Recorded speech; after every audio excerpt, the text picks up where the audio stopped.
Olá, amados irmãos e amigos, graça e paz. Estamos aqui para mais um vídeo na TV Caminho Livre. Obrigado a você que apoia este canal, você que apoia este ministério aqui, orando, não é? Fazendo seus comentários, escrevendo para nós no e-mail tvcaminholivre@gmail.com. Eu quero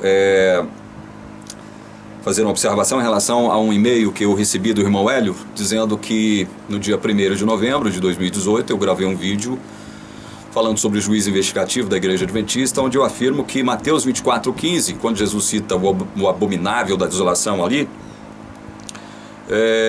segundo o irmão Hélio, eu afirmei que aquilo se aplica a Antíoco Epifânio. Irmão Hélio, é o seguinte, meu irmão, assista todo o vídeo. Com toda certeza você não assistiu todo o vídeo. Para fazer esse tipo de afirmação, afirmando o que eu não afirmei, é porque você não assistiu todo o vídeo. Você assistiu parte do vídeo e evidentemente tirou as suas conclusões completamente equivocadas em relação ao que eu trato neste vídeo, tá bom, meu irmão? Assista, por favor, o vídeo na íntegra. E aí, se depois de assistir o vídeo na íntegra, você quiser fazer algum tipo de crítica, quiser fazer algum tipo de objeção, faça. Eu estou aqui aberto para receber as suas críticas ou as suas objeções ou observação, seja lá de que natureza for, tá bom, irmão Hélio? Então, tá certo. Amados, eu vou aproveitar a deixa aqui e vou tratar de mais um aspecto da vontade de Deus. E antes de adentrar no tema, o tema de hoje se dará com base em Gênesis capítulo 6, versículos 6 e 7. Então se arrependeu o Senhor de ter feito o homem na terra, e isso lhe pesou no coração. Disse o Senhor: farei desaparecer da face da terra o homem que criei, o homem e o animal, os répteis e as aves dos céus, porque me arrependo de os haver feito. Deus, como Deus, se arrepende? Se Deus, enquanto Deus, se arrepende, é porque Ele, enquanto Deus, muda. O Deus da Bíblia.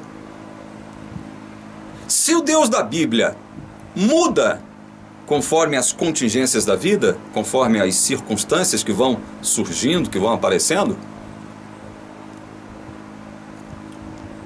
nós jamais poderemos ter convicção e certeza da nossa redenção, da nossa salvação. Porque este Deus é um Deus mutável, Ele se arrepende. Ele muda os seus planos, a sua vontade, conforme as contingências da vida. Será que é assim mesmo?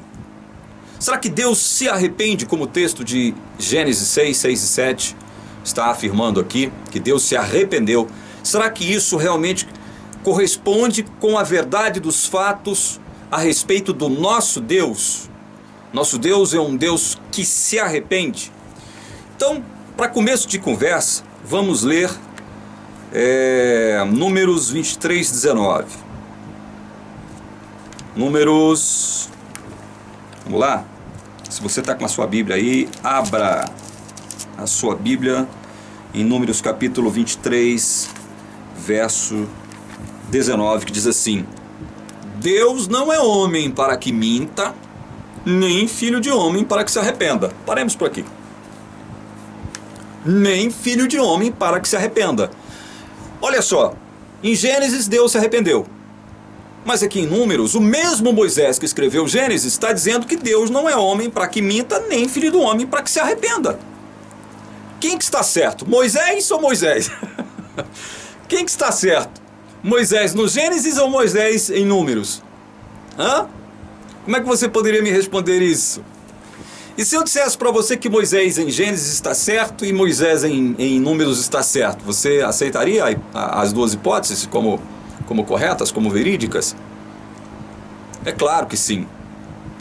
Porque quando Moisés lá em Gênesis diz que Deus se arrependeu de ter criado a terra, o homem, os animais, tudo, enfim, que ele criou, ele está se utilizando ali de uma descrição de Deus, de uma descrição antropopática. Ele está atribuindo a Deus uma característica meramente humana, Deus se arrependendo de algo. Arrependimento é uma característica humana. Ela não pertence a Deus.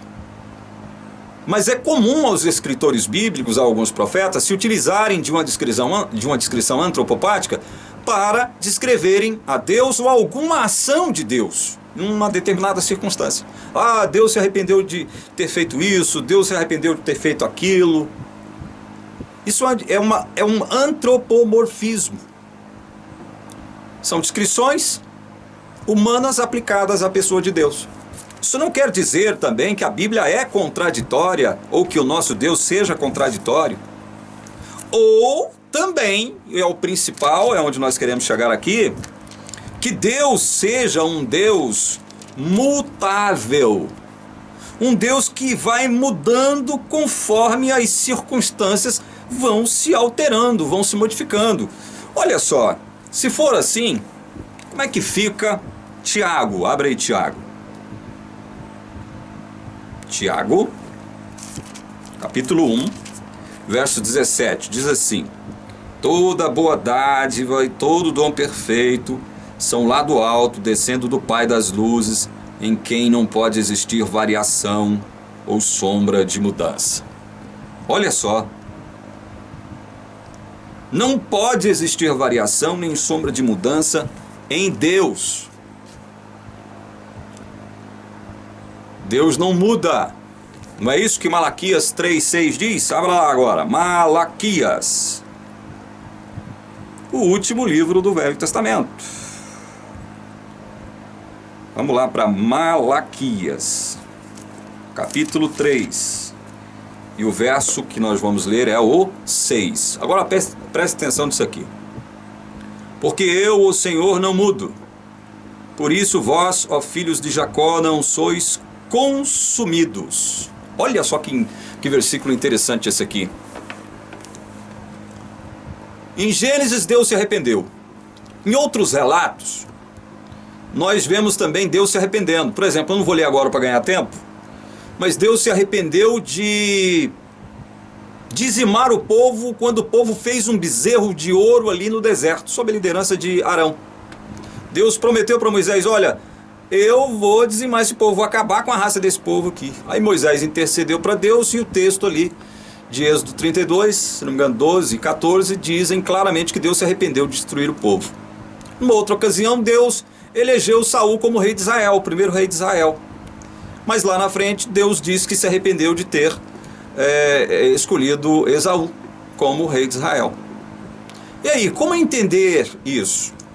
Como entender esses antropomorfismos, estas descrições antropopáticas a respeito do nosso Deus, cuja Bíblia deixa claro o seguinte: olha, Deus não muda, ele não sofre nenhum tipo de variação, nenhum tipo de mudança pode lhe ocorrer. E Deus mesmo, através do profeta Malaquias, nos diz: eu, Senhor, não mudo. É por isso que vocês não são consumidos, porque eu não mudo. Mas aí existe uma outra discussão em relação a essa questão de Deus destruir a terra num dilúvio, de Deus ter se entristecido. Por que Deus se entristeceu mesmo lá, a ponto de destruir a terra no dilúvio? Olha o verso 5 de Gênesis 6. Viu o Senhor que a maldade do homem se havia multiplicado na terra e que era continuamente mal todo o desígnio do seu coração.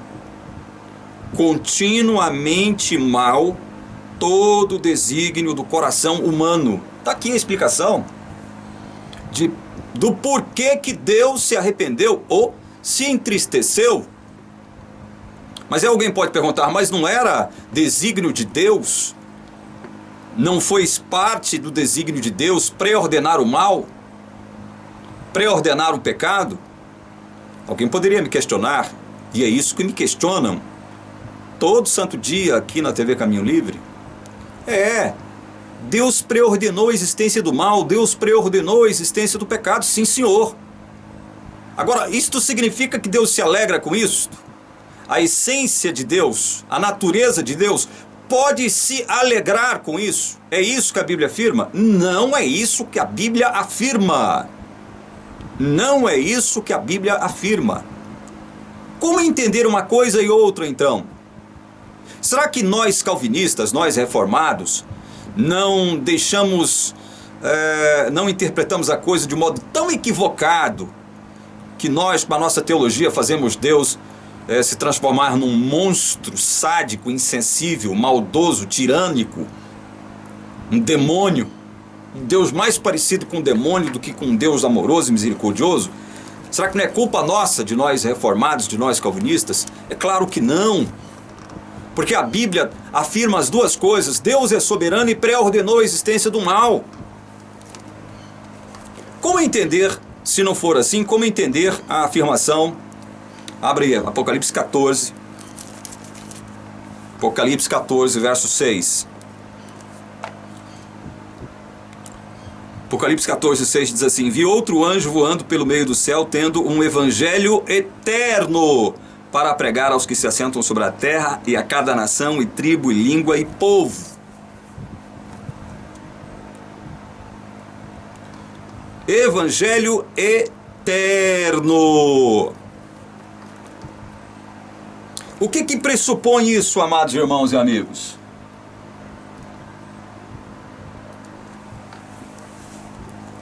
O que pressupõe isso? Evangelho eterno. O que está implícito na ideia de um evangelho eterno? Se o evangelho é eterno, significa que ele foi concebido na mente santa de Deus onde? Não foi lá nos idos da eternidade? Não foi lá? O evangelho foi concebido pela mente santa de Deus muito antes de haver qualquer coisa criada. Muito antes. É por isso que o apóstolo João, o profeta João aqui do Apocalipse, recebe esta revelação aqui de que o evangelho que deve ser pregado agora nos últimos dias na terra, ele possui esta característica, esta qualidade. Ele é eterno. Se ele é eterno, é porque ele já existia na mente santa, ele passou a existir na mente santa de Deus muito antes de Deus criar todas as coisas, porque ele é eterno. Olha só para confirmar isso aí, 2 Timóteo, capítulo 1, versos 8 a 10 diz assim: Não te envergonhes, portanto, do testemunho de nosso Senhor, nem do seu encarcerado, que sou eu. Pelo contrário, participa comigo dos sofrimentos a favor do Evangelho, segundo o poder de Deus, que nos salvou e nos chamou com santa vocação, não segundo as nossas obras, mas conforme a sua própria determinação e graça, que nos foi dada em Cristo Jesus, antes dos tempos eternos, e manifestada agora pelo aparecimento de nosso Salvador Cristo Jesus, o qual não só destruiu a morte, como trouxe à luz a vida e a imortalidade mediante o Evangelho. Quanta coisa está revelada aqui nestes textos, quanta coisa maravilhosa está aqui revelada. E uma delas é o quê? É que Deus nos salvou e nos chamou com santa vocação. Ou seja, o chamado é santo, a vocação é santa. Ele nos salvou e nos chamou, veja só, antes dos tempos eternos, conforme a sua própria determinação e graça, não segundo as nossas obras. Ele nos salvou e nos chamou segundo a sua determinação e graça. Então, a ideia de um evangelho eterno surgiu na mente de Deus na eternidade, muito antes dele criar todas as coisas. Ora, se Deus concebe um evangelho. O que é o evangelho? Não são as boas notícias de que Jesus nos salvou? Esse é um resumo, é a síntese. Sim, Jesus nos salvou do que mesmo? Do pecado, do mal. Quando isso foi concebido? Jesus nos salvando do pecado e do mal? Na eternidade. Se o evangelho foi concebido na eternidade, o mal também foi pré-ordenado na eternidade, meu irmão. E isto não é pecado. Isto também não faz de Deus o consumador do mal, aquele que obra o mal e que pratica o mal. Não faz de Deus o responsável, como se Deus pudesse ser responsável por alguma coisa. Deus não precisa responder nada para ninguém. Ele é Deus, não há nada, nenhuma autoridade acima dele. Ele é soberano.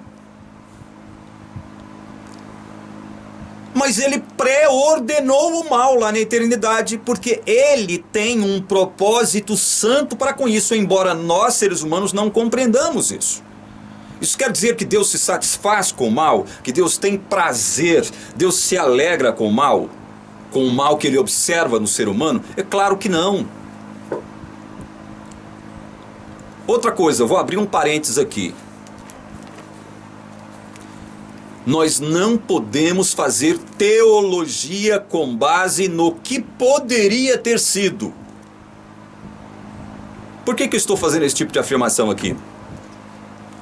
Porque vira e mexe, eu tenho recebido e-mails, alguns me criticando, outros fazendo observações, outros conjecturando comigo, dizendo o seguinte: olha, Adão e Eva poderiam ter obedecido, permanecido sem pecar, poderiam estar vivos até agora. Poderiam. Lúcifer lá no céu poderia ter ficado sem pecar. A terça parte de anjos que os seguiu, ou que os seguiram, poderia ter ficado sem pecar, sem se rebelar contra Deus. Poderia. Olha, eu elucubrar isto é uma coisa. Comigo mesmo, com os meus amigos, com a minha família, né? Ficar aqui lucubrando, ficar pensando, divagando, deixando a mente devagar, viajar. Criar aqui uma ficção, criar aqui um romance.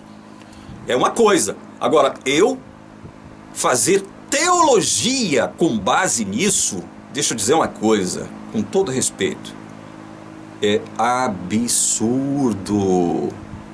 Isto é coisa de louco, isso é coisa de gente doida, de gente maluca. Não estou chamando você de doido, de maluco. Estou falando que se você tentar fazer teologia, desenvolver a sua teologia, com base no que poderia ter sido, o que você está fazendo? Você está trabalhando com nada, porque o que poderia ter sido nada mais é do que nada. O que poderia ter sido é nada. No seu mais amplo e profundo sentido. Nada é nada. Não se pode fazer teologia sobre o vácuo, sobre o nada, sobre aquilo que não existiu, sobre aquilo que poderia ter sido, mas não foi. A Bíblia trata de fatos revelados. Com base nos fatos que nos foram revelados aqui na Santa Palavra de Deus, é que nós podemos e devemos fazer uma teologia saudável, desenvolver um entendimento saudável a respeito de Deus, e não no que poderia ter sido. Ora, meu Deus do céu, como é que eu vou trabalhar teologia, desenvolver teologia, fazer com que a minha fé se baseie no que poderia ter sido, ou seja, no nada? Pelo amor de Deus, parem com isso. Não é possível fazer teologia com base no nada. Mas, porém, contudo, por outro lado, dizer também, afirmar também, que Deus se alegrou com o mal, que Deus sente prazer nas coisas más, que Ele sente prazer no mal, Aí também, isso é coisa de gente maluca, doida, irresponsável, desequilibrada, gente fanática, gente radicalizada, gente com entendimento doentio a respeito de Deus. Nós temos que manter o equilíbrio das coisas. Por exemplo, deixa eu ler com você aqui agora, Marcos 14, 34.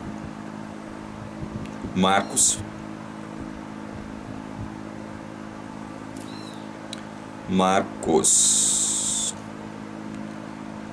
14, verso 34. Diz assim o texto: E lhes disse: A minha alma está profundamente triste até a morte. Ficai aqui e vigiai. Palavras de Jesus ali no Getsêmani, pouco antes da cruz. Jesus completamente tomado por uma angústia. E ele deixou claro o seguinte: olha, a minha alma está profundamente triste até a morte. Jesus, o nosso Deus Salvador, triste, profundamente triste. Tão triste, mas tão triste, que ele suava sangue ali naquela ocasião. O nosso Deus é um Deus que se entristece. Não é um Deus que se alegra com o mal. Não é pelo fato de Deus ter lá na eternidade, ter pré-ordenado o mal com um propósito santo, que ele vai se alegrar com o mal. É por isso que Paulo, aos Efésios, capítulo 4, verso 30, ele diz assim, olha: E não entristeçais o Espírito de Deus, no qual fostes selados para o dia da redenção. Deus se entristece, o Filho se entristece, o Espírito Santo se entristece, a Trindade se entristece com o mal, com o pecado. Sabe, Deus decretou o mal? Sim, mas decretou o mal de que forma? De uma forma tão misteriosa que nós não compreendemos, nós só podemos aceitar ou rejeitar. Por que eu digo isso? Porque o mal passou a existir a partir da liberdade de agência de suas criaturas, através das ações deliberadas e voluntárias de suas criaturas. Lúcifer lá no céu e a terça parte de anjos lá no céu se rebelaram porque decidiram mal, escolheram mal, agiram mal. Eles possuíam todos liberdade de agência. Possuem ainda liberdade de agência. No Éden, Adão e Eva pecaram porque possuem liberdade de agência. Eu não posso trabalhar em cima daquilo que poderia ter sido. Eu tenho que trabalhar com aquilo que foi, aquilo que é, aquilo que está revelado. Liberdade de agência. Deus preordenou o mal de tal forma que ele não precisou violentar os seres humanos ou as suas criaturas para que o mal se cumprisse, para que o mal se realizasse. O mal passou a existir a partir de decisões e escolhas livres das criaturas de Deus. Isso é um mistério. A Bíblia afirma tanto que Deus preordenou o mal, quanto Deus fez com que ele não violentou. Eu ia dizer outra coisa. Ele não precisou, para concretizar o mal, ele não precisou violentar a vontade livre das suas criaturas. Amados, leamos aqui, para ampliar o nosso entendimento, leamos aqui Abacuque, capítulo 1. Vamos lá em Abacuque. Esse texto que nós vamos ler agora, ele tem sido objeto de muitas reflexões ao longo dos séculos por parte dos estudiosos, dos teólogos, dos crentes, dos fiéis. Porque é um texto revelador, chocante. Olha o que o texto diz. Primeiro, vamos ler Abacuque 1, versos 12 e 13. Prestem atenção neste texto. Não és tu desde a eternidade, ó Senhor meu Deus, ó meu santo? Não morreremos. Ó Senhor, para executar juízo, puseste aquele povo. Tu, ó rocha, o fundaste para servir de disciplina. Tu és tão puro de olhos que não podes ver o mal e a opressão não podes contemplar. Por que, pois, toleras os que procedem perfidamente e te calas quando o perverso devora aquele que é mais justo do que ele? Olha só como isso aqui é interessante. Este questionamento de Abacuque é um questionamento forte, profundo, grave, chocante, mas ao mesmo tempo revelador a respeito de Deus e de sua vontade. O profeta afirma que, olha, não és tu desde a eternidade, ó Senhor meu Deus, meu santo, não morreremos. Ele tem a convicção de que Deus não muda, de que Deus permanece o mesmo desde a eternidade, e que por conta disso não morreremos. Aí ele diz aqui, ó Senhor, para executar juízo puseste aquele povo. Tu, ó rocha, o fundaste para servir de disciplina. Olha, Deus cria um povo, segundo o Abacuque está dizendo aqui. Deus estabeleceu um povo, Deus chamou um povo à existência para que aquele mesmo povo servisse de disciplina. Para quem? Para o povo de Israel. Para o povo de Israel. Deus não fez isso com muitas nações? Deus não fez isso? O que Abacuque está falando aqui é justamente isso. Deus suscitou, levantou um povo para que este mesmo povo servisse de disciplina para o povo de Israel. Porque este povo produziria o mal na vida do povo de Israel. Não foi isso que Deus fez com Babilônia? Não foi?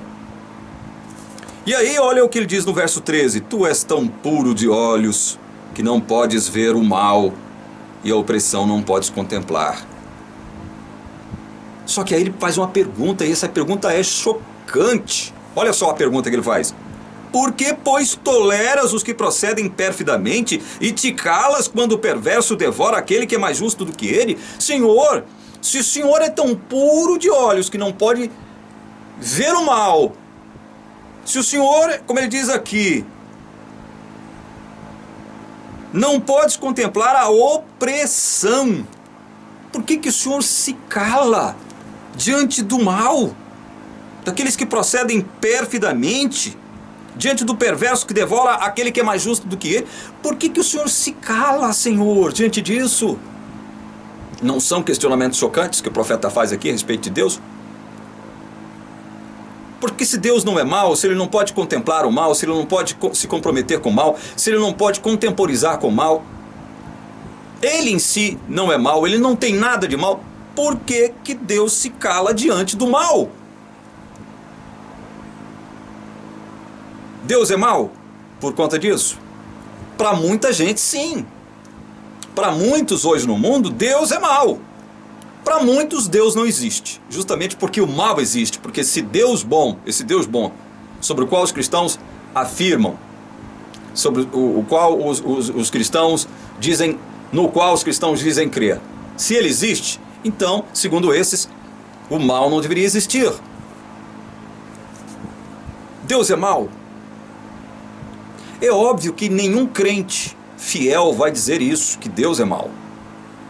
Mas o profeta que está fazendo um questionamento, ele está reverberando uma dúvida, um questionamento muito profundo que pode pairar nos corações de muitas pessoas que porventura estejam sofrendo hoje, ou então testemunhando o mal nas pessoas que eles mais amam. E aí a pergunta é reverberada aqui hoje: por que o Senhor se cala, Senhor? Por que o Senhor está calado diante de tanta mazela, diante de tanto mal? Essa é uma pergunta que pode surgir. Você pode ter feito essa pergunta já alguma vez na sua vida, ou pode estar fazendo ela exatamente agora. Mas Deus é mau? Ou Deus, ainda que Ele tenha decretado permitir tal realidade má, tenha um propósito santo com relação a isso. Olha o que ele diz aqui em Abacuque, capítulo 2, versos 12 e 13. Ai daquele que edifica a cidade com sangue e a fundamenta com iniquidade. Ai! Ai daquele. Não vem do Senhor dos exércitos que as nações labutem para o fogo e os povos se fatiguem em vão? Não vem do Senhor dos exércitos? O que o profeta está dizendo aqui? Que Deus é soberano, que Deus preordenou esta realidade má que nós conhecemos.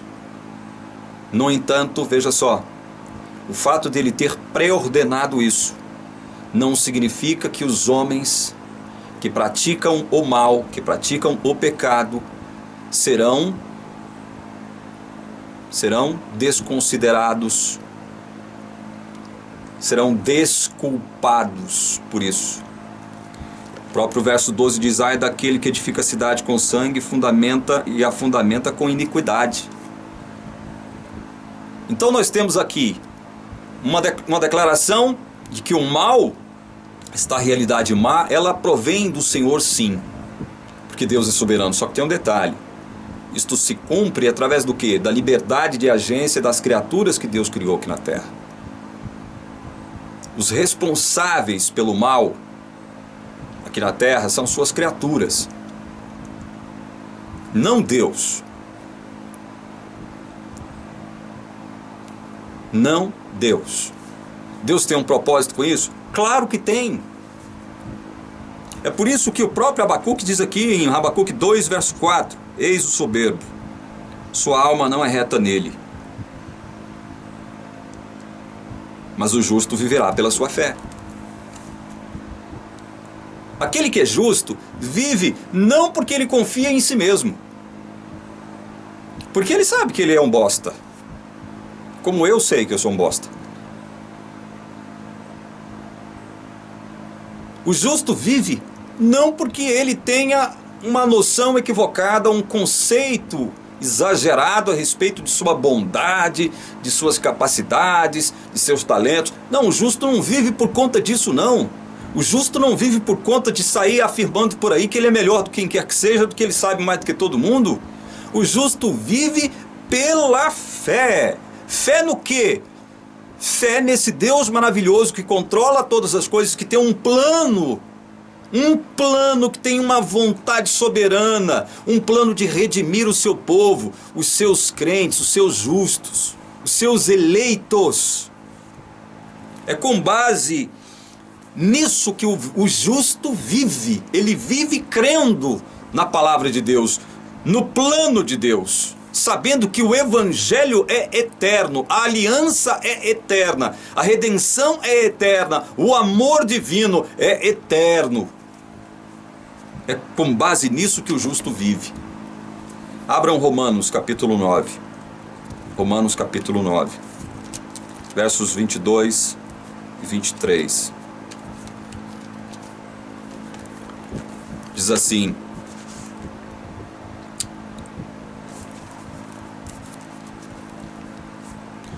que diremos, pois, se Deus, olha só, se Deus, querendo mostrar a sua ira e dar a conhecer o seu poder, suportou com muita longanimidade os vasos de ira preparados para a perdição, a fim de que também desse a conhecer as riquezas da sua glória em vasos de misericórdia que para a glória preparou de antemão.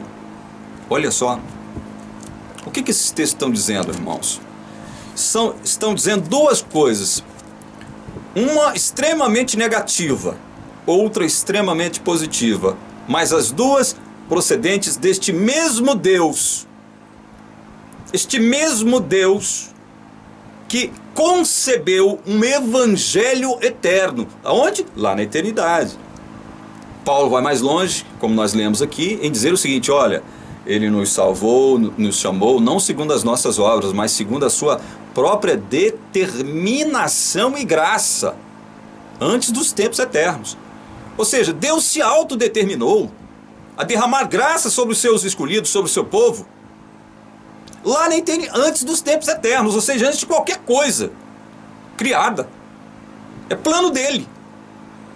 E se houve esse plano de salvar, é porque ele pré-ordenou a existência do mal, do pecado.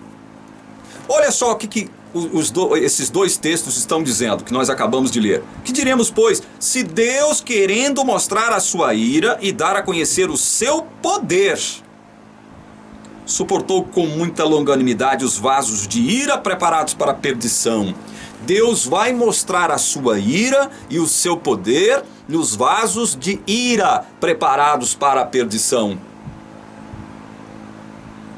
Deus vai mostrar a sua ira e o seu poder. É propósito dele. O que nós vamos dizer? É o que Paulo está perguntando. O que a gente tem para dizer? Se Deus quer mostrar a sua ira e o seu poder nos vasos de ira preparados para a perdição. Paulo cita aqui no capítulo 9, nós não vamos ler, mas você pode ler depois. Antes aí, ele cita o caso de Faraó, ele cita o caso de Esaú e Jacó. O que nós vamos fazer?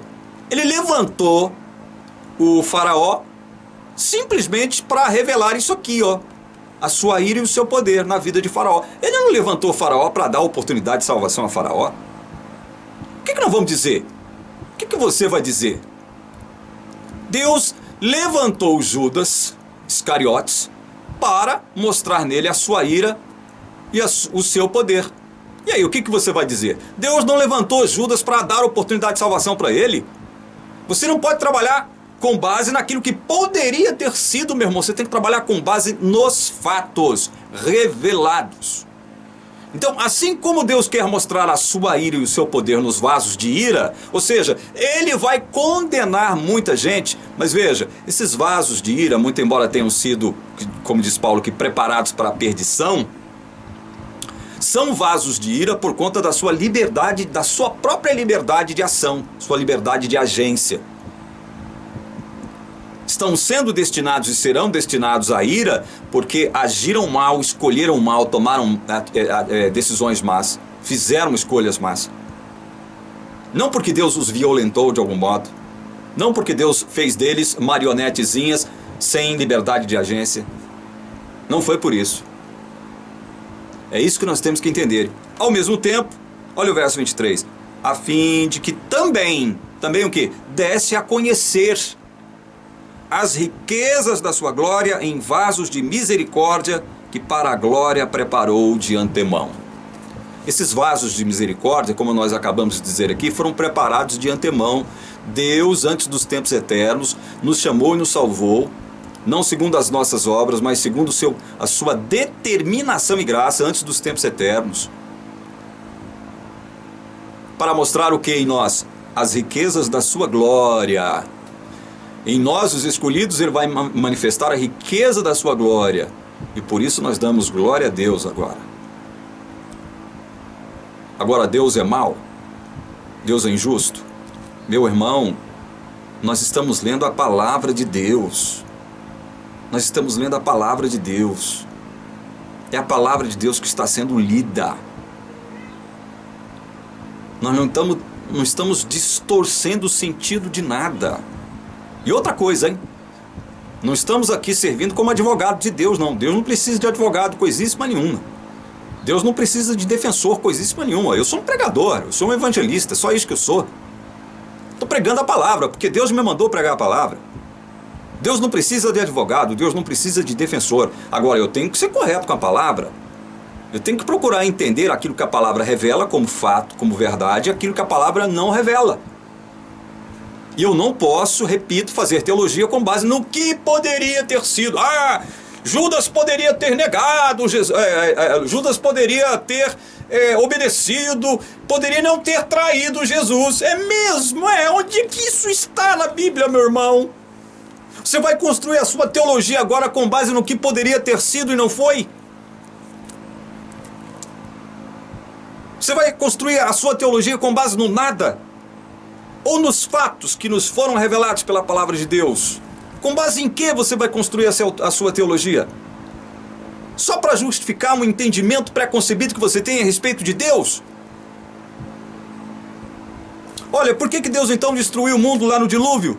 Porque ele mesmo deixou claro lá em Gênesis 6, versículo 5. Vamos voltar lá?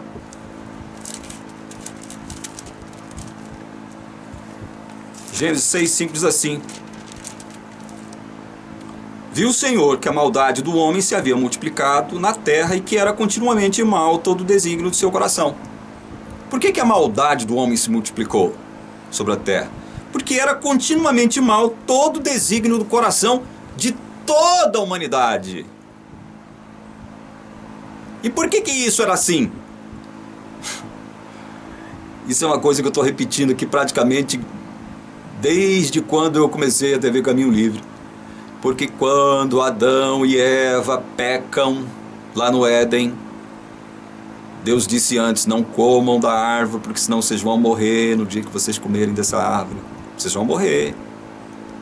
E eu tenho dito, tenho afirmado, eu tenho repetido, eu tenho enfatizado isso aqui, que esta condenação à morte, ela é real. E é morte eterna, não é morte provisória que não. Não é morte provisória. Quando Deus diz: olha, não comam da árvore, o dia que vocês comerem, vocês vão morrer. É morte eterna. Ou seja, é condenação. Comeram.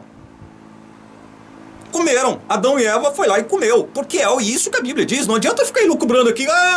O que poderia ter sido se... Não construa teologia com base no que poderia ter sido. Não faça isso.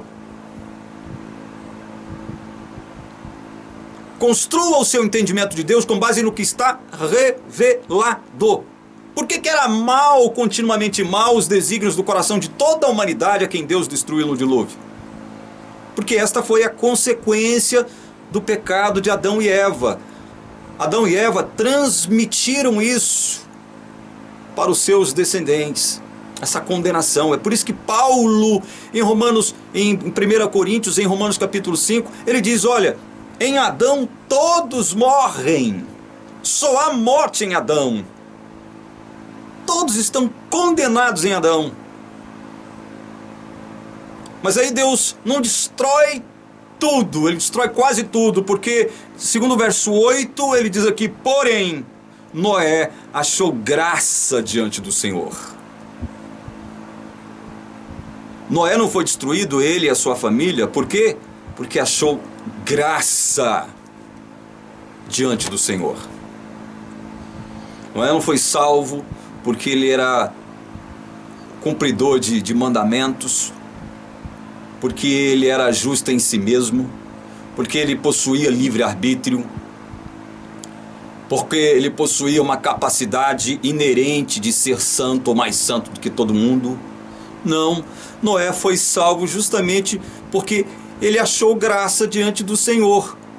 Deus escolheu Noé e a sua família, aquelas 8 almas, para preservar daquele mundo mau, inteiramente mau, que ele destruiu no dilúvio. E nós percebemos que mesmo ali, olha só como isso é interessante, mesmo ali, naquelas 8 almas que Deus salvou, juntamente com Noé, havia ali uma semente de Satanás, assim como através de Noé havia descendência, semente do descendente da mulher, como predito em Gênesis 3,15. Olha como isso é misterioso. Deus salvou 8 almas. 8 almas. Mas algumas dessas almas eram sementes do diabo. Vai entender isso, né? Vai entender isso. Eu não posso entender isso. Eu tenho que simplesmente aceitar conforme a revelação da palavra de Deus. Conforme a revelação da palavra de Deus. Você percebe que quando Deus tira Abrão lá da sua terra, da sua parentela, se Deus não faz isso, não vai lá e tira Abrão de lá, não escolhe Abrão de lá. Abrão era um semita. Os semitas eram filhos de quem? Descendentes de Sem, um dos filhos de Noé. É isso. Noé teve quantos filhos? Não teve 3 filhos? Pois é.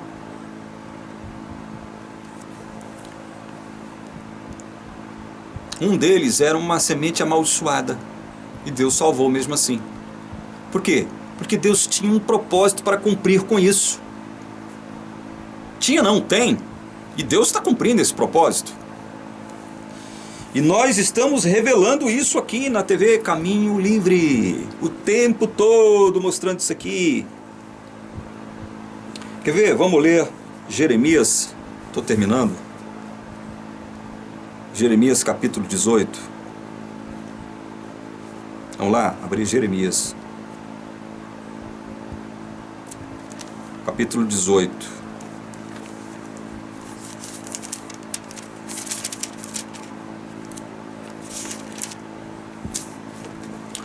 Versos 1 em diante.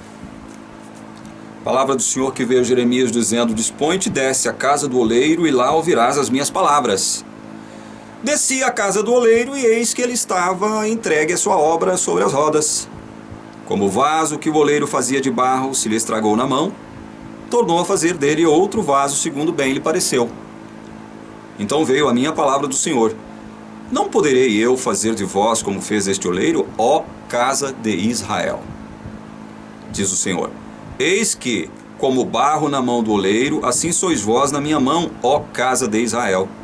No momento em que eu falar acerca de uma nação ou de um reino, para o arrancar, derribar e destruir, se a tal nação se converter da maldade contra a qual eu falei, também eu me arrependerei do mal que pensava fazer. Olha assim, olha aqui. Olha o arrependimento de Deus aqui.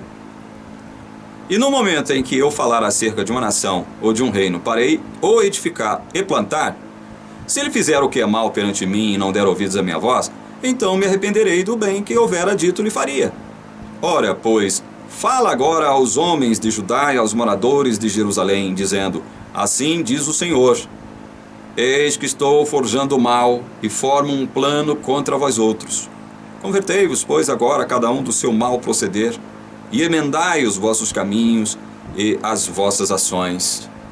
Mas eles dizem: Não há esperança, porque andaremos consoante os nossos projetos, e cada um fará segundo a dureza do seu coração maligno. Olha, vocês estão vendo aqui? Deus pediu para Jeremias ir lá na casa do oleiro. Quando ele chegou lá, o oleiro estava entretido ali, fazendo um vaso de barro. Só que o vaso lhe escapou das mãos, caiu e quebrou. E aí ele pegou o mesmo barro e foi fazer um outro vaso com o mesmo barro. O mesmo barro. Aquele que havia quebrado ali nas suas mãos, ele fez um outro vaso. Então Deus diz a mesma coisa: será que eu não posso fazer a mesma coisa com vocês, ó casa de Israel? E se eu disser que eu vou destruir uma determinada nação, um determinado país, mas se eles se arrepender, se eles fizerem obras boas, eu mudo a minha intenção, os meus planos com relação a eles. Aí, gente, o que parece é o seguinte: é que Deus realmente muda conforme as circunstâncias, Deus realmente muda conforme as contingências da vida. E aí me parece que a Bíblia se torna um pouco contraditória, incoerente, não é verdade? Mas não, isso faz parte da vontade secreta de Deus. Como? Como entender isso? Olha, existem alguns aspectos da vontade de Deus que nós precisamos entender. E para encerrar esse vídeo, eu tenho que dizer isso para você. Por exemplo, Deus tem uma vontade decretiva. O que é isso? Deus decretou a existência do mal. Ele pré-ordenou a existência do mal. Então, o mal teria que existir. Não porque Deus faria ele, praticaria o mal. As suas criaturas fariam o mal, agindo de acordo com a sua liberdade de agência. Aquilo que Deus decreta irá se cumprir. Deus tem uma vontade decretiva. Essa vontade de Deus se cumpre, independentemente de qualquer coisa que a gente faça ou deixe de fazer. Agora, Deus tem uma vontade que é secreta. Lembra de Deuteronômio 29:9? As coisas encobertas pertencem ao Senhor, as reveladas pertencem a nós. Deus tem uma vontade secreta, e essa vontade secreta, Ele não nos revela. Ele não nos revela essa vontade. Eu posso dar algum exemplo de vontade secreta de Deus? Posso. Por exemplo, quando Deus pede a Abrão para sacrificar Isaac. Eu quero que você sacrifique seu filho Isaac, seu único filho. Abraão vai lá cumprir a ordem e o mandamento de Deus. Prepara tudo, coloca Isaac ali, levanta o cutelo para matar o filho. Deus fala, não, não faça isso. Não quero que você mate Isaac. Olha, como entender isso? Deus manda Abraão fazer algo que ele não queria que Abraão fizesse. Dá para entender? E a Bíblia diz que era para provar Abraão.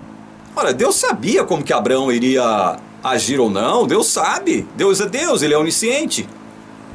Ele não precisava fazer aquilo. Aquilo é uma vontade secreta. Aquilo foi escrito para nós. Havia uma vontade secreta de Deus em não permitir que Abraão sacrificasse o seu filho, muito embora Deus tenha ordenado ele sacrificar o seu filho. Deus sabia que ele não iria permitir o sacrifício de Isaac. Mesmo assim ordenou. Eu estou dando um pequeno exemplo de vontade secreta de Deus. Existem outros exemplos pela Bíblia fora. Outro aspecto da vontade de Deus é a vontade preceptiva de Deus, ou normativa. E ela se manifesta através do quê? Dos mandamentos. A vontade de Deus é expressa através dos mandamentos. Olha, não tomarás o nome de Deus em vão, honra teu pai e tua mãe, não adore imagens de escultura, não mate, não adultere, não minta, não cobice, né?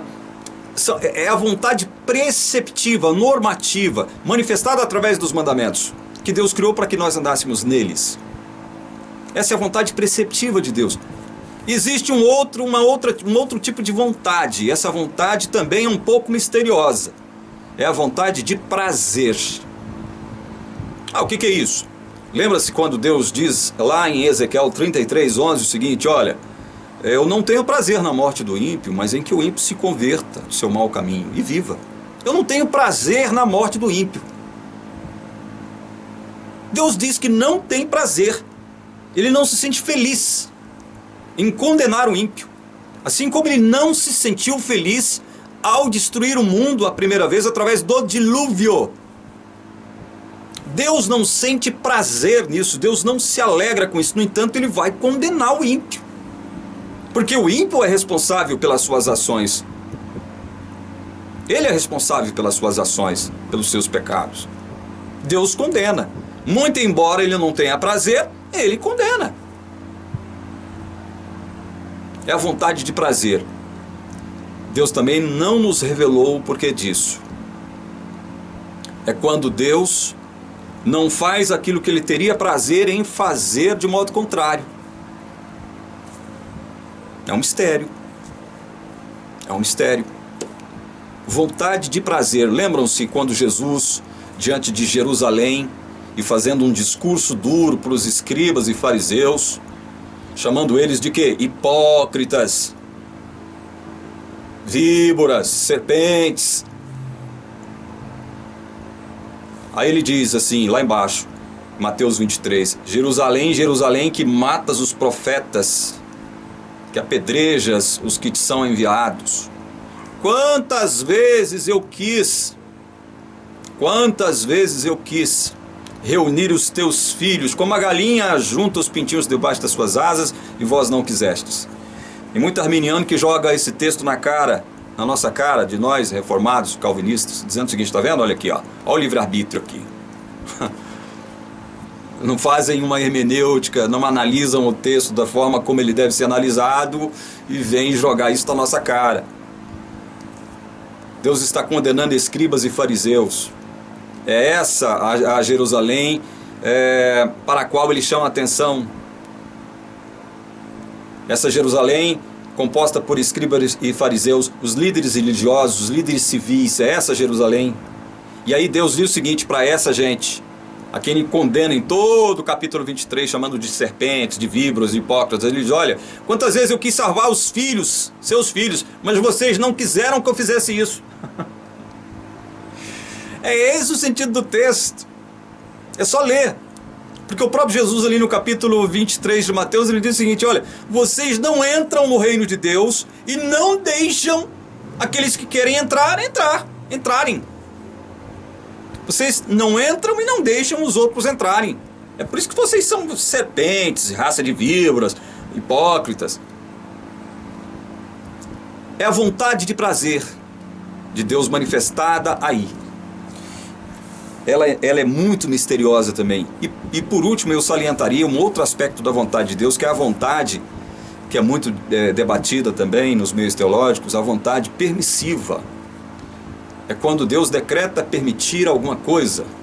Por exemplo, lá em Atos 14, versos 15 e 16, você poderá observar e ver o escritor dizendo o seguinte, Lucas no caso, dizendo que Deus permitiu que as nações no passado andassem segundo seus caminhos. Deus permitiu. Então a vontade de Deus tem muitos aspectos. Ela pode ser decretiva, independe de nós. Ela pode ser secreta, não nos foi revelada.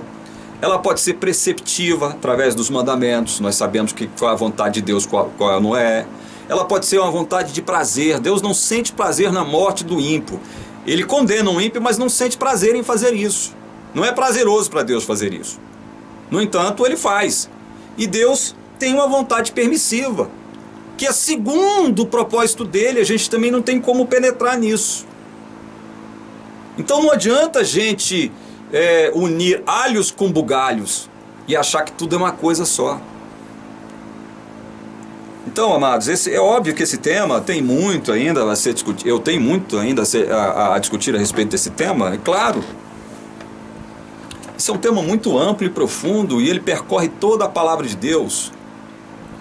Então, Deus não se alegra com o pecado da humanidade, com o mal, esse mal que aí está. Só que Deus tem um plano para com esse mal, e este mal está com os dias contados, está com a data de validade já pré-estabelecida, e Deus vai eliminar o mal da face da terra. Isso está claro na palavra de Deus. O mal não continuará existindo. Deus vai eliminar o mal. Agora, ele pré-ordenou a existência do mal por algum tempo, porque ele tem um propósito santo para com isso. Com isso, nós seremos imunizados contra o próprio mal na eternidade, quando nós estivermos com Deus. Jamais escolheremos o mal de novo. Jamais. Jamais. Porque nós sabemos que o mal é mal mesmo. Não adianta eu brincar com o mal não, que eu só vou me dar mal. Com o mal, eu só me dou mal. Então nós temos que entender essas coisas. E mais uma vez, terminando. Não procure fundamentar a sua teologia com base no que poderia ter sido. Adão poderia ter obedecido, Eva poderia ter obedecido, Judas poderia não ter traído Jesus. Não trabalhe com suposições, não trabalhe com o que poderia ter sido. Esse negócio é pra gente que não raciocina bem, isso é um absurdo. Não faça teologia com base nisso. Só faça teologia com base em fatos, e esses fatos revelados na palavra de Deus. Deus possa abençoar você, iluminar a sua mente, para que você assimile e entenda, aceite a palavra de Deus como ela é. Palavra de Deus, Deus soberano, que tem o controle de todas as coisas. Que Deus te abençoe e te guarde. Que Deus faça resplandecer o seu rosto sobre ti. Que o Senhor te dê a paz. Em nome de Jesus. Amém.